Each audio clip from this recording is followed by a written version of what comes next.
What's up, athletes? Today we're taking a look at a Rainbow Six game I did not cover in my franchise review. No, not Black Arrow, but I might talk about that one later. No, we're talking about Lockdown, the fourth mainline game in the franchise. I didn't cover it in my retrospective because I wasn't aware this game was different based off what console version you played. And not different how Xbox and PS2 games had minor graphical or even minor level design changes. No, it was almost a different game on Xbox and PS2. The PC game has nothing to do with the console versions, and the GameCube version's a weird hodgepodge of the PS2 and Xbox version. And before all these versions came out, there was a mobile phone version that came out a few months before the Xbox version. So, is this the canon version of the game? I hope not.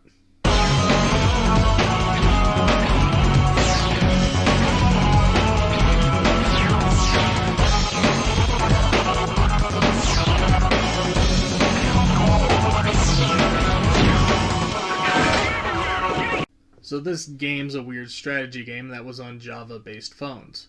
I don't know, man. It was a wild time before I had phones. As far as I can tell, this game has a similar storyline to the console version, but, it's the first version, so I guess it's the original story. The game was developed by a studio called Gameloft, which still exists and makes phone games. They did this for, oddly, Raven Shield and Rainbow Six 3, the console version, and Vegas 1. I don't really have a whole lot to say here. It's just this weird strategy game where you lead your guys on a series of missions against the terrorist group seen in Lockdown. It's actually kind of charming. Look, the health icon for your squad mates is just the terrorist on the console version's cover art. I mean, I guess for a phone game it's fine. I don't think I'll invest an insane amount of time into it.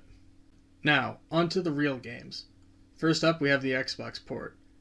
This is a really hard game.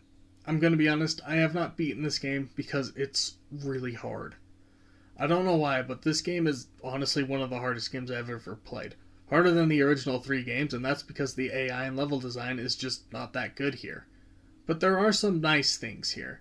There's a nice selection of weapons that you can use, introducing some nice gadgets like claymores and white phosphorus. There's also a nice feature where you can use a headset to command your teammates. That doesn't work that well on the Xbox 360, but it's still kind of fun. The story for this game is basic, I guess. Bad guys want to do bad guy things with a deadly virus, so Rainbow has to stop them. Like I said, I'm struggling with beating this game, so I sadly don't know the exact story moments, but this video was supposed to come out in September, and we're pretty much done with October now, so we can blame Ubisoft for making this game this hard. I also cannot comment on the multiplayer because I don't really have a way to play it. It sucks. I wanted to go in depth on this one, but I just can't. I can't get past the second level, and that's just because this game it's unfair, man. Next up is the PS2 version. There are 2 versions I have, the official version and this exclusive, very expensive, rare beta build of the game. The beta build is exactly as it sounds. It was more an early release of the game. You can even play multiplayer with retail versions of the game. There's some minor changes to sound effects, and I think 1 or 2 of the multiplayer maps are missing. Much like with the Xbox version, I haven't fully beaten the beta build yet, but that's actually mostly just due to me thinking of doing a full video on it exclusively, but who knows. It seems to be mostly the same as the PS2 game, but with some slight differences in sound designs, and like I said, I think it's missing one of the multiplayer maps. Now, the actual PS2 game is really good. This is the Rainbow Six game I played the most of as a kid for some reason, but I like this game. This is the version I recommend. This version has 2 extra missions from the Xbox game, and while it doesn't have as much equipment, it has different level design and slightly different story because of the extra missions. Basically, while it's the same old bad guys do bad guy things, the idea that Lockdown had was one of the Rainbow members was supposed to have been taken hostage, and that was the bad guys using him as leverage. Which is an awesome idea, but it doesn't really go anywhere. Regardless, the actual story consists of a series of terrorist attacks carried out by the Global Liberation Front, a bunch of leftist, anarchist, and third world organizations that oppose the West. They steal a biovirus called Legion from some obscure company and want to use Legion on the civilian population. Early on, Rainbow is busy fighting against some random rebel army in South Africa, but then spends the rest of the time fighting the GLF until they eventually beat them in the final mission, Operation Lockdown. I also want to talk about this game's multiplayer, because this multiplayer is actually really good, and surprisingly a lot of elements from this mode paved the way for Siege. For example, doors in this mode can be shot open or barricaded by the Mercenary faction. Team Rainbow has mines similar to Ella's mines, while Mercenaries can use claymores.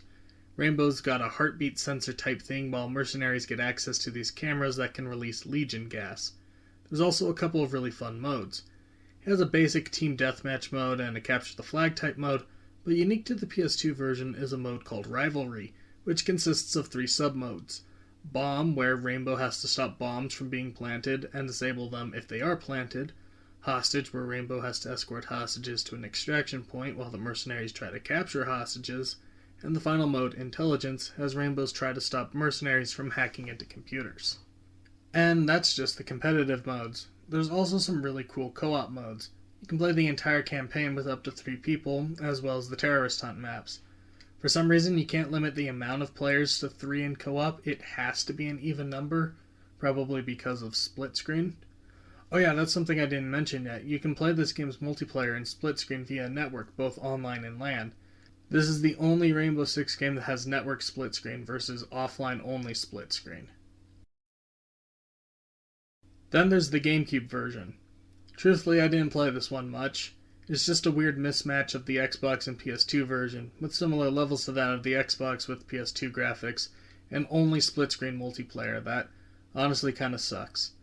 You need to beat the game in solo to unlock the co-op and terrorist hunt missions, which is really dumb. I know that was the case on the PS2 and Xbox versions, but there were ways around it with LAN. Here, you just have to play through it in single player first. Last and definitely least, we have the PC port, which I think is the canon version, because a few of the factions that appear in this game also appear in the Splinter Cell book. So that's comforting. This version sucks. There's no story to speak of, just a bunch of loosely connected missions against random terrorist cells on maps from the console versions. The maps are just random too, they don't follow the continuity of the console game, just put in where the devs feel like. I mean, the mission where you rescue your missing Rainbow member is like the 3rd mission in the game. This version also takes out the sniper sections from the console versions, which I'm mixed on. I didn't really mention these before, but in the console versions there were occasionally levels where you would play as a sniper and provide sniper support to the rest of the Rainbow team. On the PC version, these are gone, and while I kinda like this because these missions were annoying on the console, it is annoying too because this is less content for the PC version. Also, the PC version just feels cheap. It came out in 2006, a year after the console versions, the same year Vegas and Critical Hour released for Xbox, making 2006 the year we had 3 Rainbow Six games, all requiring different hardware to play. The menu is boring, the briefings aren't as fun, it's just a lesser version. So, yeah, that was Rainbow Six Lockdown. If you're interested in playing the game, try to track down a PS2 copy, because I honestly think that's the best version. If you don't want to track down a PS2 or backwards compatible PS3, then I guess the Xbox or PC version suffice. The Xbox is backwards compatible with the 360, and the PC port works on pretty much everything, but even then I really wouldn't recommend giving this game, even though I do like the PS2 version. There's just a lot of better games out there, not really worth investing a ton of money into playing. If you can get some buddies with you, it is decently fun, but I wouldn't put it on a bucket list.